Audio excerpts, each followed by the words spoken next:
常欢迎继续收看佛学英文这一堂课。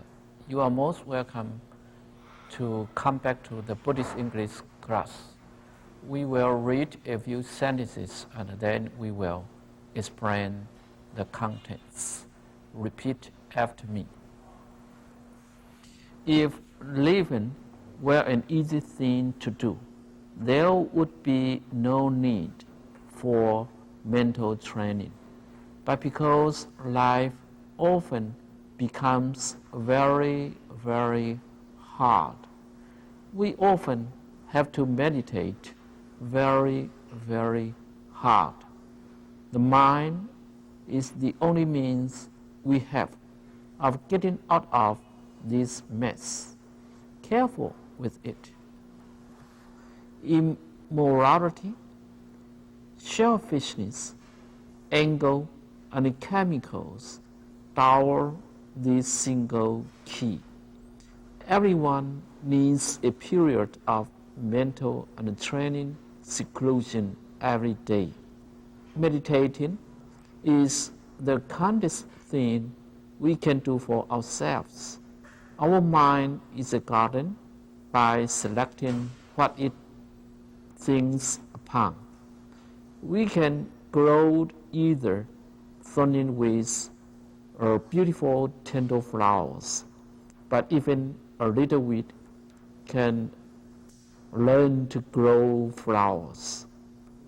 Reaching enlightenment is just a matter of continuous practice. You can do it.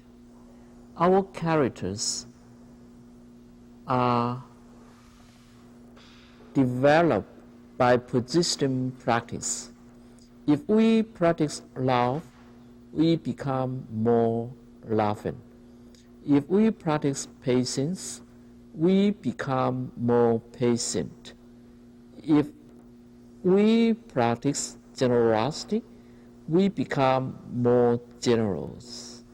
Communication, loving kindness, insight into reality, form an interdependent triangle.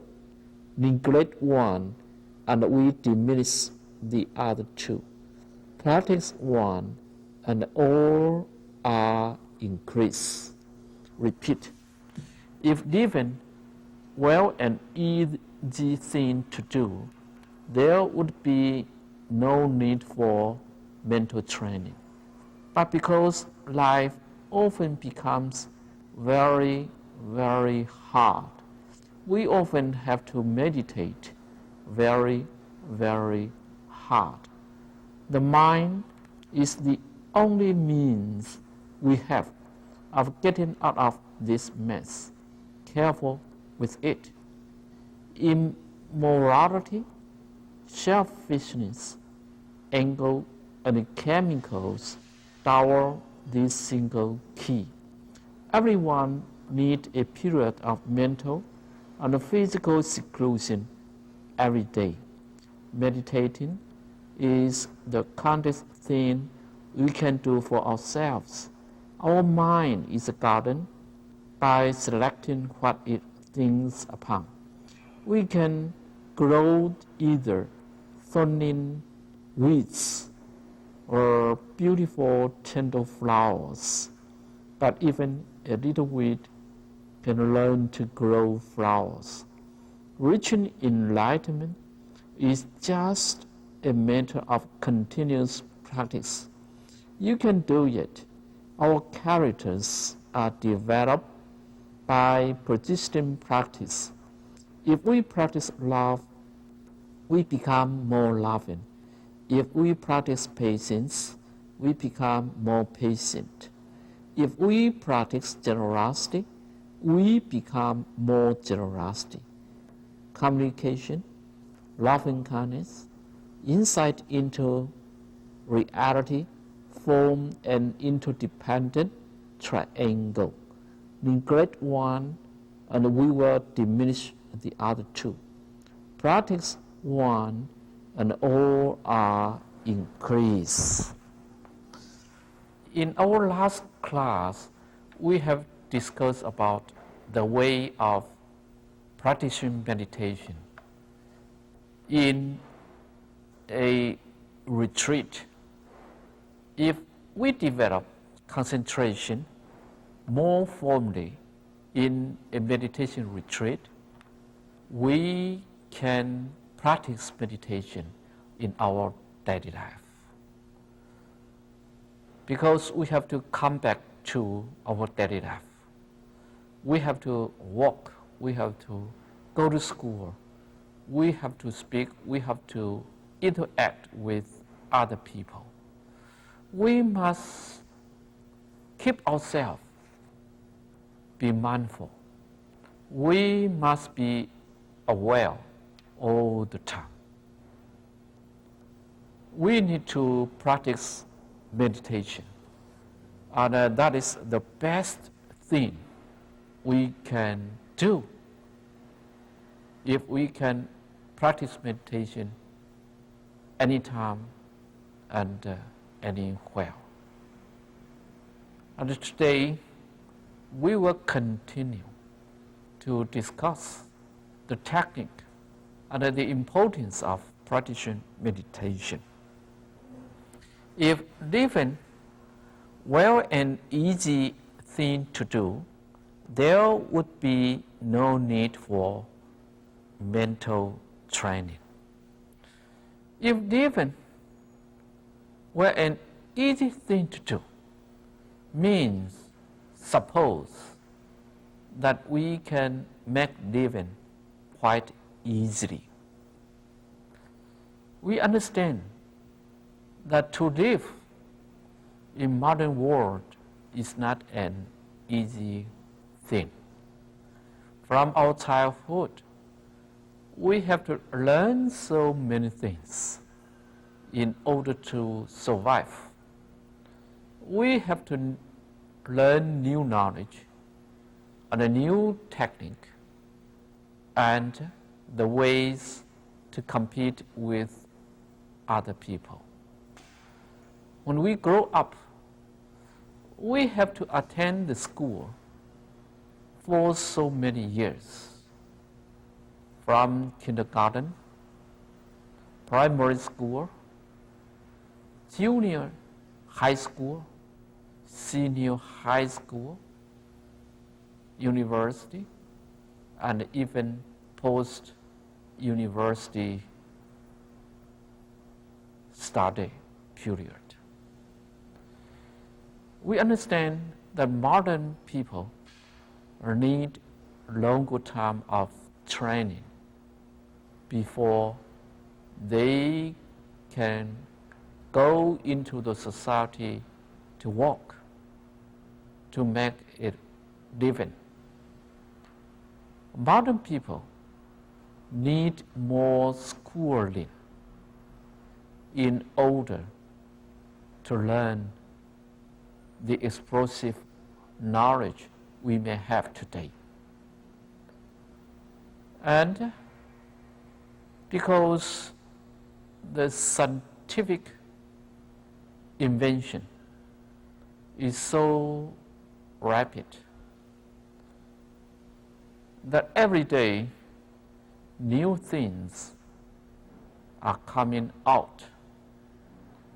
It is not easy to learn all of them, and it is not easy to make a living in such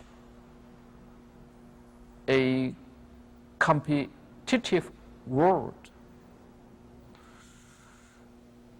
Living is not so easy. But suppose living is an easy thing to do.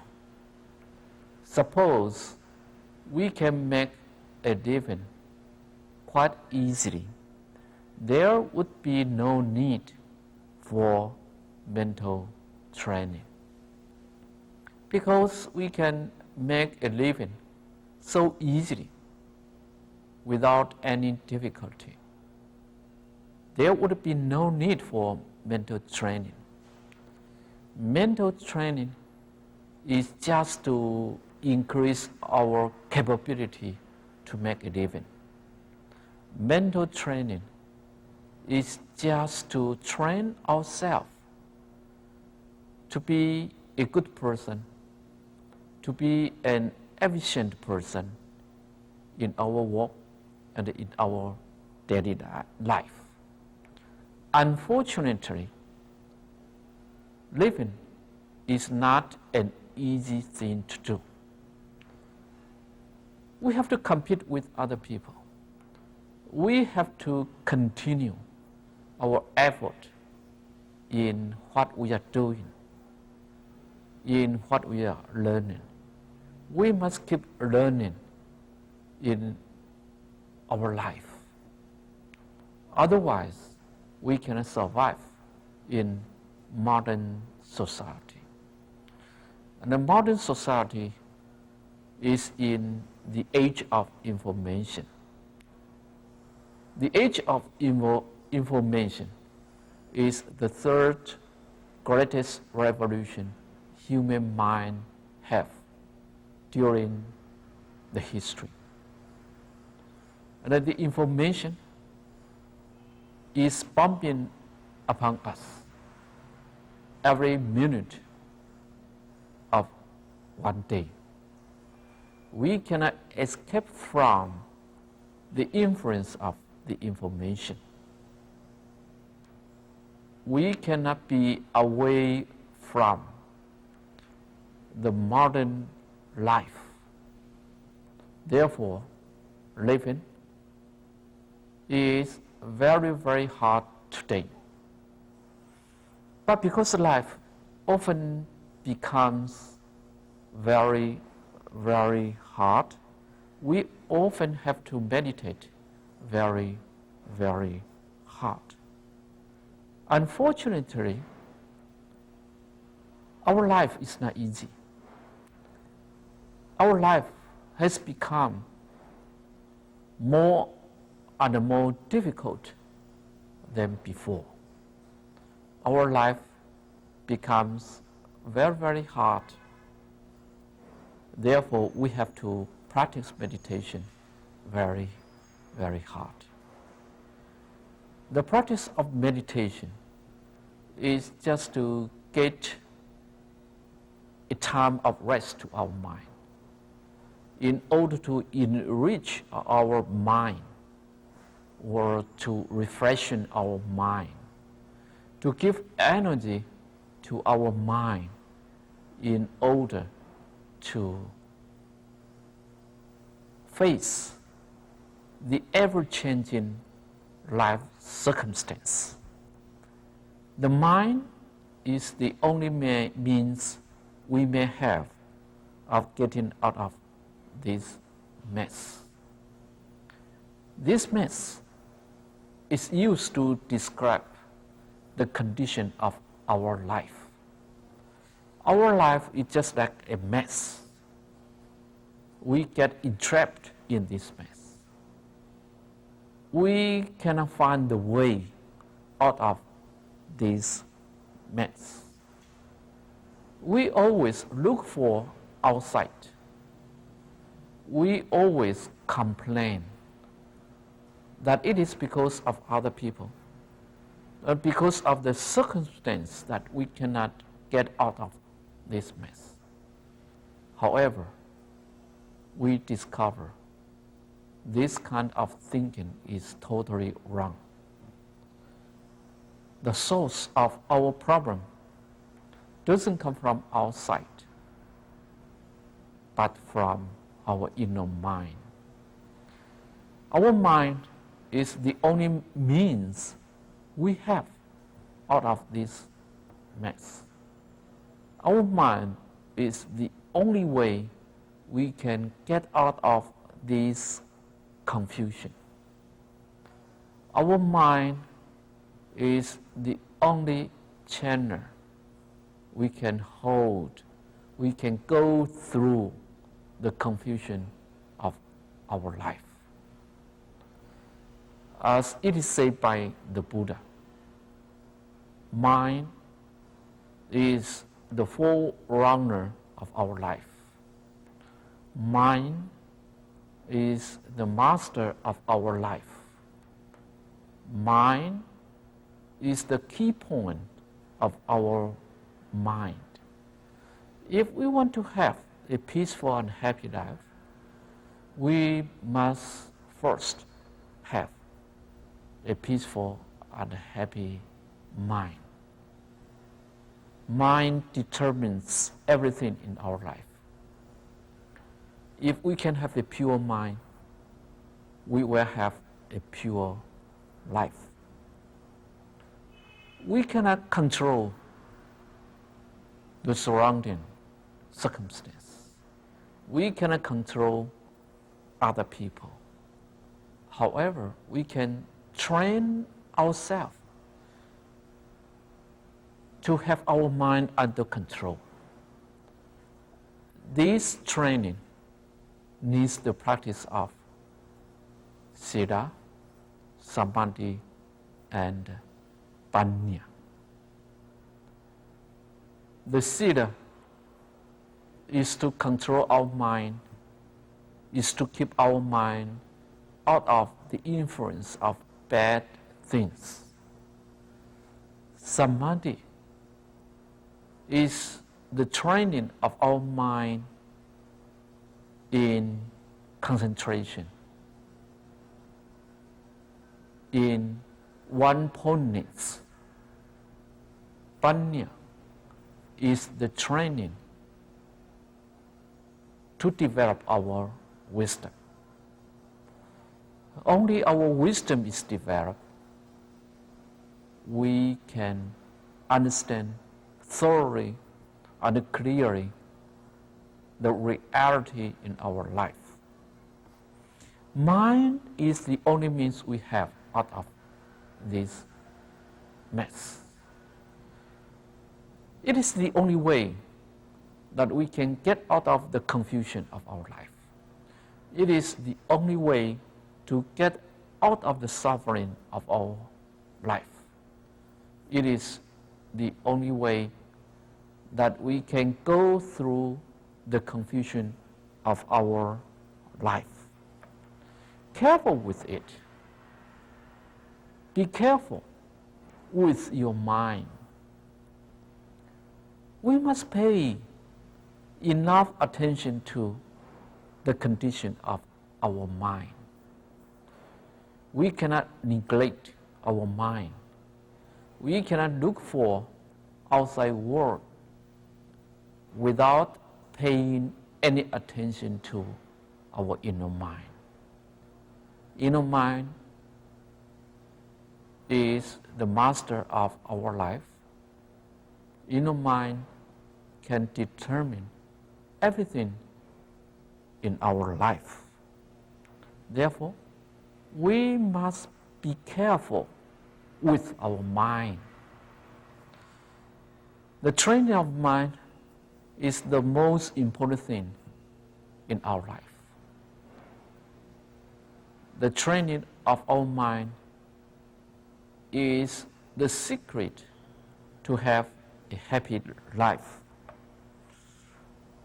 Immorality, selfishness, anger, and the chemicals toward this single key. This single key refers to the mind, because the mind is the only means we have out of this mess. Mind is the only key that we can open the door of happiness. Mind is the only key that we can understand the truth of our life. However, this single key is easy to get stand. It's easy to become dull, because in our life we are conditioned to behave immorally, to speak immorally, and to think immorally. And we are taught to be selfish.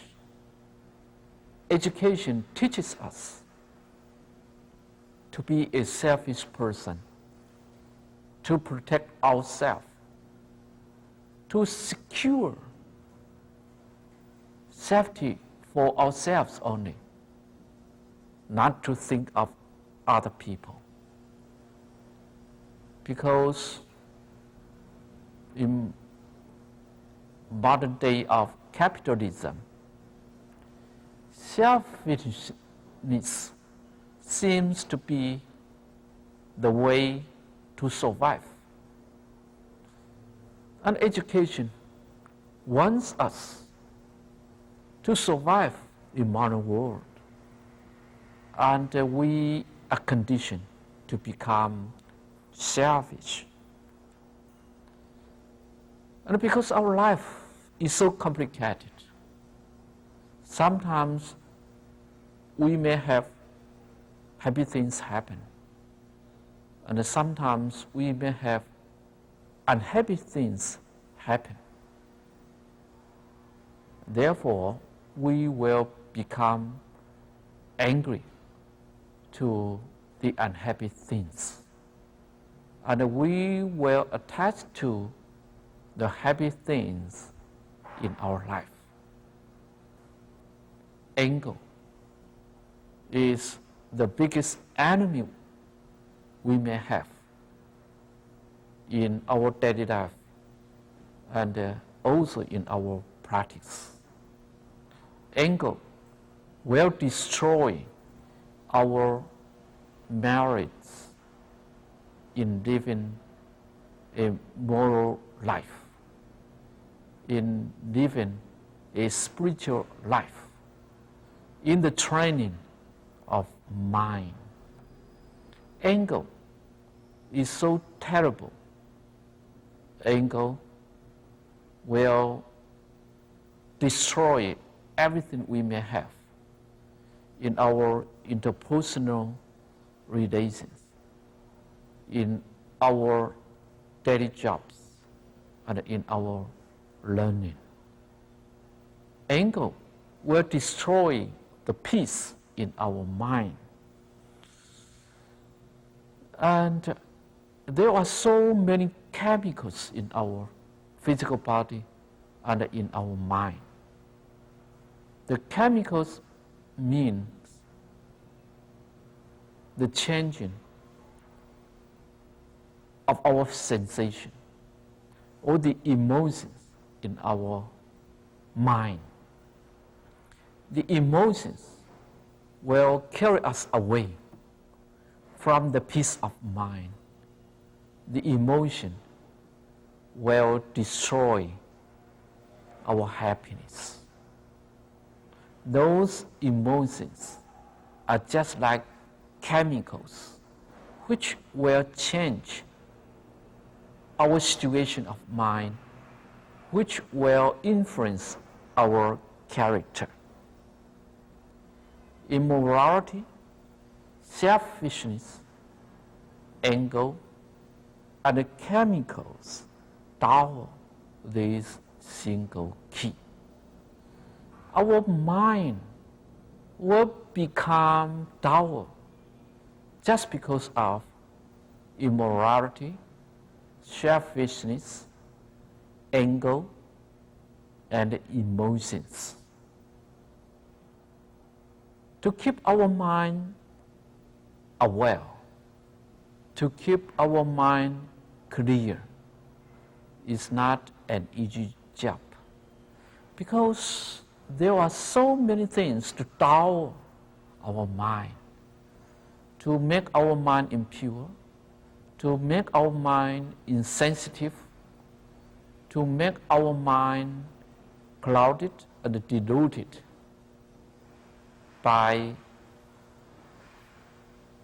emotions, selfishness, anger, and immorality. Therefore, we have to train ourselves to lead a moral life. Try to give generosity to other people and to keep our mind balanced not to lose our tempo, not to develop our emotion in the negative way. We have to train our mind through the practice of Buddha Dharma. Everyone needs a period of time in mental and physical seclusion every day. Everyone, no matter he is a nobleman or an ordinary man, no matter he is male or female, no matter he is old or young, no matter he is rich or poor, everyone without exception needs a period of mental and physical seclusion every day. Seclusion means isolation, means separation from other people and engagement in our life. Seclusion means to have a quiet time, to have a quiet place. Mental and physical seclusion are so important for us. Our mind is always in a rush, running here and running there. Our mind is always wandering away. Our mind cannot be persistent in a certain point. That is the confusion we may have in our life. And we need a time of seclusion for our mind in order to calm down. Of course, we need a time of seclusion for our physical body to take rest. Everyone, when he is alive, needs a period of mental and physical seclusions every day. That means just to keep our mind away from any engagement. Don't use our mind 24 hours a day. Our mind needs a time of quietude. Our mind needs a time of calmness. So do our physical body.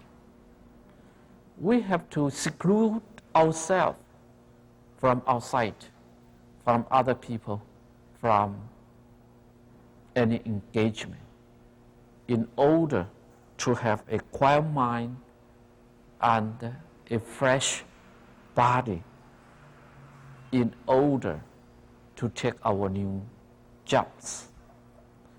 Meditating is the kindest thing we can do for ourselves. What is the most compassionate way to ourselves? The most compassionate way is not to look for the external circumstance in order to keep our physical body and our mind busy. The kindest thing we can do for ourselves is meditating. Meditating is just to calm down our mind. Through meditation, we can treat nicely to ourselves. We don't overuse our mind and our physical body. We can have our mind and physical body rest peacefully. Meditating is the kindest thing we can do for ourselves. It is the time to take rest. It is the time to refresh ourselves. And the meditating is the most efficient way to have a clear mind and to have an energetic physical body. Our mind is a garden by selecting what it thinks upon. Here we use a garden to describe our mind. Our mind is just like a garden. We can plant flowers, we can plant weeds, we can plant trees, we can put everything in the garden. We can make the garden become beautiful. And we also can make the garden become a wild place. The mind is just like a garden. Whether the garden will become beautiful or not, it is totally out of our determination. It is totally out of the way we treat the garden. Select what our mind thinks means whatever we may have in our mind. This will make the garden to become what we think in our mind. If we think a good thought, a good idea, a good concept, then our mind will grow good idea, good concept, good thought. Our mind is a garden by selecting what it thinks upon. The garden is under our decision. We can make the garden to become what we want. We can grow either thorny weeds or beautiful tender flowers in the garden. We can plant thorny weeds in the garden, and yet we can grow beautiful tender flowers in the garden. The mind is just like a garden. We can go inside this garden to plant beautiful gentle flowers. And we can neglect the garden. We can discard the garden. We can pay no attention to the garden and just let it be. Then the garden will grow thorny weeds because we don't pay any attention to this garden, because we don't take trouble to plant the beautiful tender flowers. The garden is the place that where we can plant the flowers or the thorny weeds. It is out of our choice. It is not because of the giving of an almighty God or other people, but it is out of our determination to make the garden become what it wants to become. And our mind is just like the garden. We can plant thorny weeds and we can grow beautiful tender flowers. we can have sorrow, sufferings, depression, frustration, bitterness in our mind. And yet, through the practice of Buddha Dharma, through the practice of meditation, we can plant happiness, peace, easiness in our mind. Our mind is the garden where we can plant what we want. We must pay enough attention to the garden. We must pay enough attention to the mind. The mind is so important in our life. The mind is so important in determining whether we are sane or not, whether we are a happy person or not. But even a little weed can grow flowers. But even a little weed can learn to grow flowers. No matter if we find a thorny weed in our garden, don't be frustrated that we have bitterness, we have sorrow, we have depression, frustration, or suffering in our mind. It doesn't matter if we find a thorny weed in our garden. It is because that even a little weed can learn to grow flowers. That means we can make our sorrow, our depression, our frustration,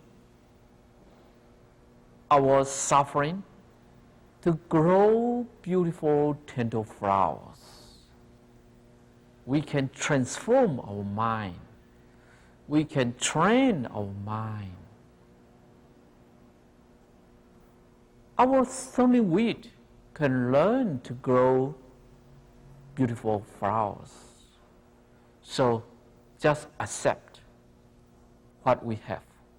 Just accept what we are. Just accept what is in our mind. Don't feel frustrated. Our mind is just like a garden.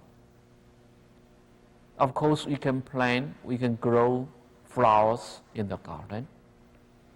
But sometimes we can find that there is a thorny weed in our garden.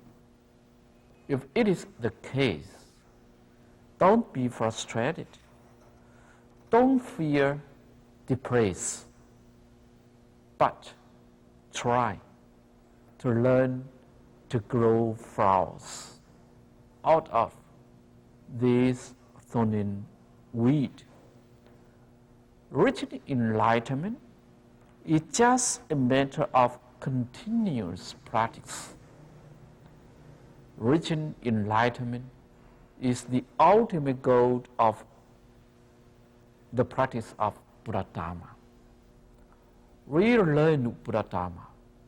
We practice meditation. We follow the steps of the Buddha because we want to reach enlightenment, because we want to be awake, we want to be aware, we want to be mindful. We want to understand the reality of our life, the truth of our universe. Reaching enlightenment is just a matter of continuous practice. Therefore, reaching enlightenment can be an easy job or a difficult job. If we continue to practice, we can reach enlightenment. However, if we don't put enough effort in the practice of Buddha Dharma, we cannot reach enlightenment. Reaching enlightenment is just a matter of continuous practice. It is just a matter of continuous practice. It is not something out of our control. It is not something out of our hands. It is within the reach of our hands. We can reach enlightenment quite easily if we put enough effort in practice. We must have this confidence that we can reach enlightenment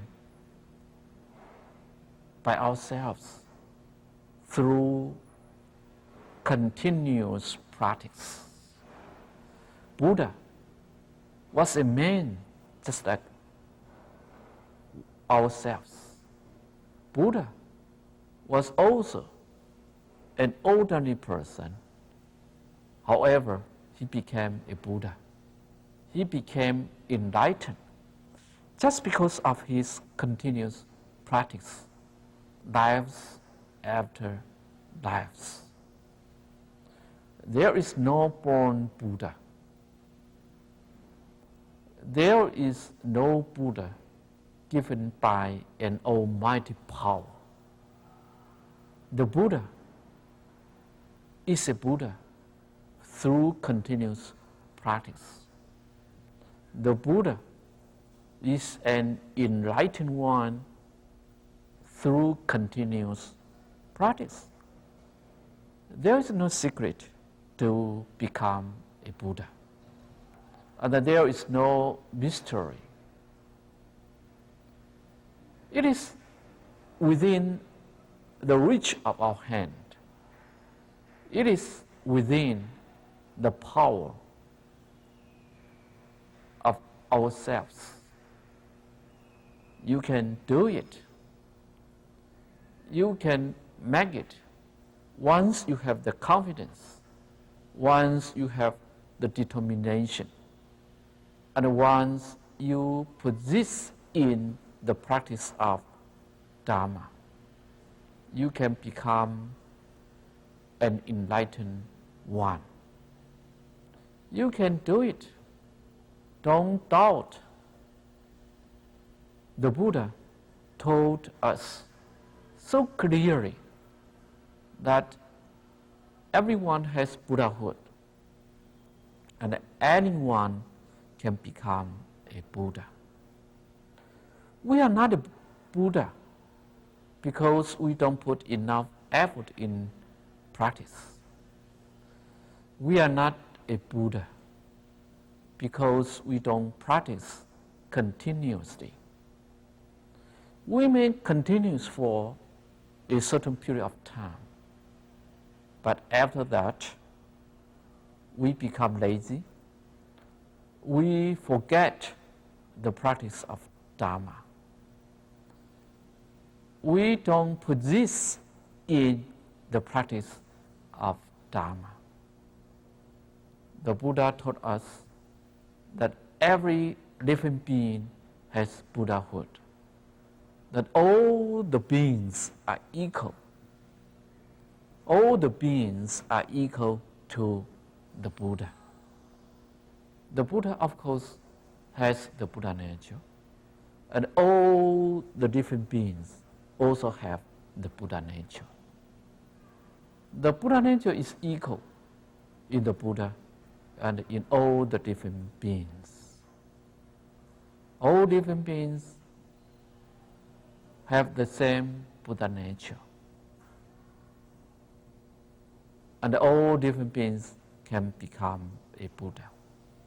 This is the most valuable teaching of the Buddha. And this is the only teaching that the Buddha gave, which is uncommon in other religions.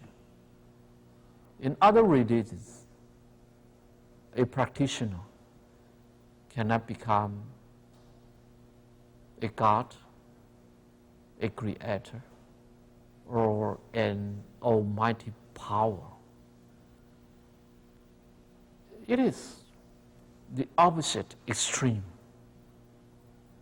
But in Buddhism, the Buddha was so unusual to teach us that all the different beings have the same Buddha nature. We are deluded, therefore we are called ordinary living beings. Once we get out of this delusion, once we become enlightened, we are called a Buddha. We are the same as the Buddha himself. We can reach enlightenment just like our Lord Buddha Sakyamuni did 2,500 years ago. It is not a mystery. It is not a secret. It is not out of our hands, but it is in our hands. It is in our confidence that we can become a Buddha. You can do it. Try to build confidence in yourself. Try to build faith in the teachings of the Buddha. Try to make determination to practice Buddha Dharma in order to become enlightened. Faith, determination, and the confidence is the first element on the way of practice. If we don't have confidence, we cannot have the power or the strength in the practice of Buddha Dharma. If we don't have faith in the teachings of the Buddha, we will not trust him. We will not listen to him. We will not follow the step of the Buddha. We will not practice the teachings of the Buddha. And if it is the case, we cannot reach enlightenment. But we are so fortunate to listen to the teachings of the Buddha. The Buddha told us that reaching enlightenment is actually not so difficult. It is actually not the monopoly of the Buddha. Reaching enlightenment is accessible to everybody. Anyone who has the confidence, the faith, the trust in the teachings of the Buddha, anyone who can determine to practice, and anyone who continues to practice, he will reach enlightenment quite easily. You can make it. You can do it. Our characters are developed by persistence practice. Whatever we practice, whatever we will become. If we practice love, we can become more loving. If we practice patience, we can become more patient. If we practice generosity, we can become more generous. It is the law of cause and effect. It is the law of nature, the law of Dharma. So if we want to have happiness, we must practice happiness. Communication, loving kindness, insight into reality form an interdependent triangle. Neglect one, and we will diminish the other two. Practice one, and the other two, and all of the three are increased. Therefore, we have to practice loving kindness, insight into reality, and communication in order to have a solid and a sound basis of happiness. We must communicate with other people. We must practice loving kindness, and we must develop wisdom. Those three form an interdependent triangle. One depends on the other two, and the other two depend on anyone. That is very important. We cannot neglect any one of them. We must practice all of them. If we practice all of them, then we can have a happy life. If we practice one of them, then we can increase all of them, and we can reach enlightenment, and we can become a peaceful and a happy person. Thank you for joining us. Thank you.